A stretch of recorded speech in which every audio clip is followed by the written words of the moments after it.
Craig would meet the Doctor for the third time in his life today. Not that he had any knowledge of it when the TARDIS crash-landed into the side of Colchester Castle.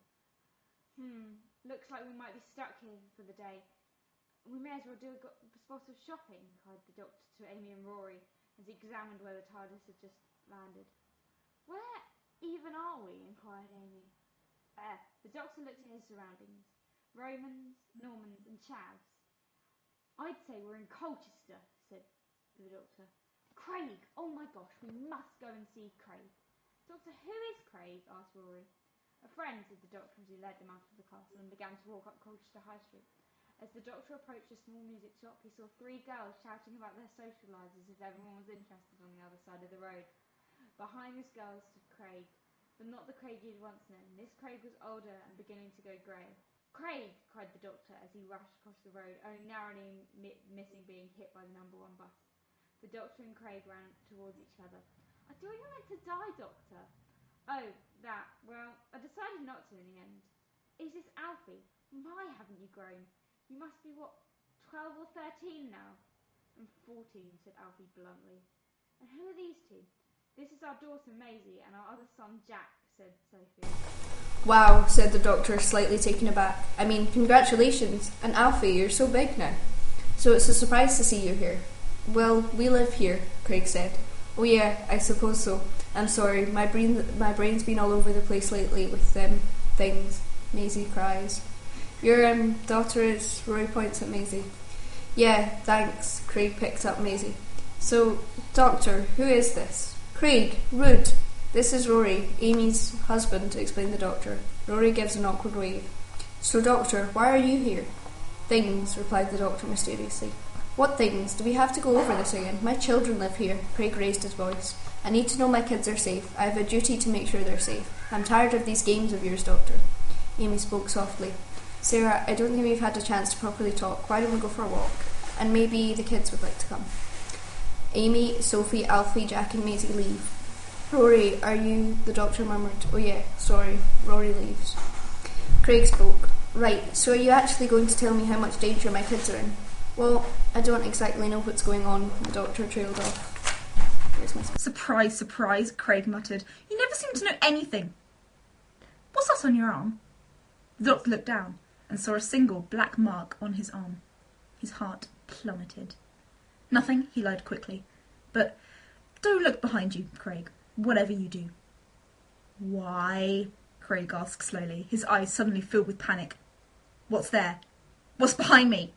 He turned around tentatively. There was nothing there. Doctor, Craig said, searching for any sign of anything. Stop pulling my leg. I can't see anything. He turned back to face the Doctor. Seriously, though, why are you drawing on yourself? The Doctor looked down at his arms, which were now almost black with pen marks. His eyebrows creased. Craig, we have to run. Now! Always the running, Craig sighed, exasperated, as the Doctor set off with a sprint. They ran as fast as they could, the Doctor leading the way, Craig lagging behind. They ran past houses, through Castle Park, and at last came to rest, crouching behind the Roman wall. Hopefully they won't find us here, said the Doctor, with little hope in his voice. They? Craig prompted.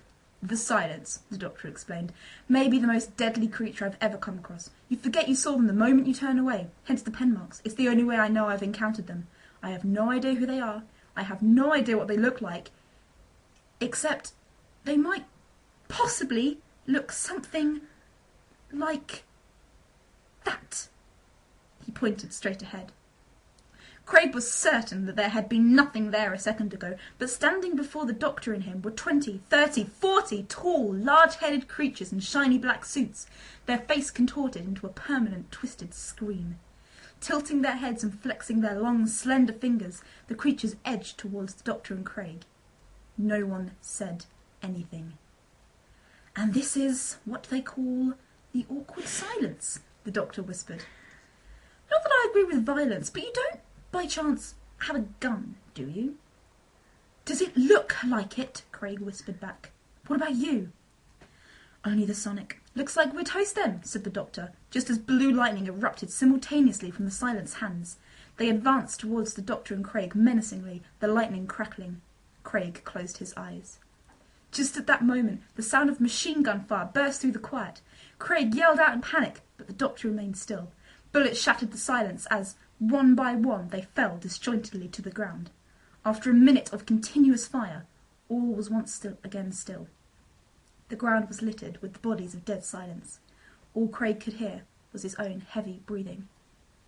Just about visible through the smoke was the figure of a slender young woman. As the smoke cleared, they could see her in more detail.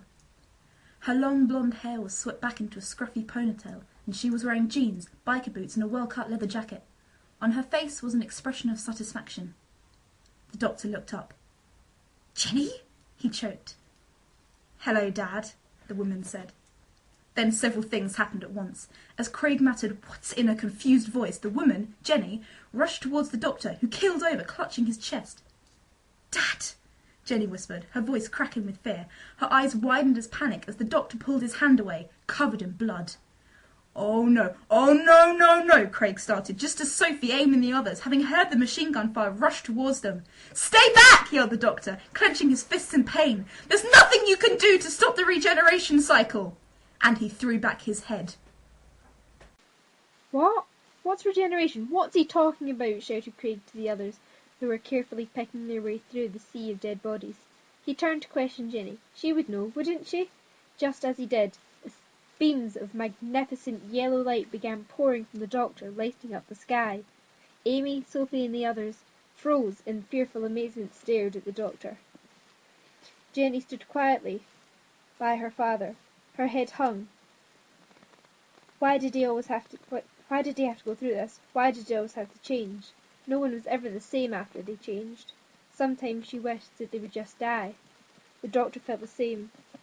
He looked at his great friends who had stayed with him through everything. He was so proud of them. They would never leave him, but now he had to leave them. He didn't want to.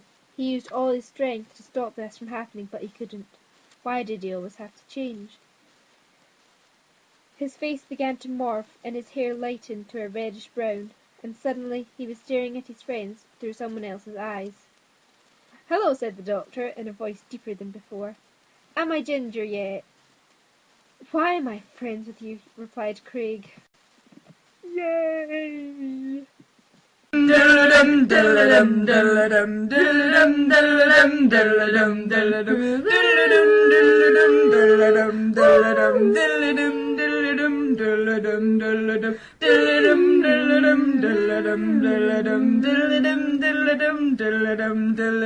Wee-oo!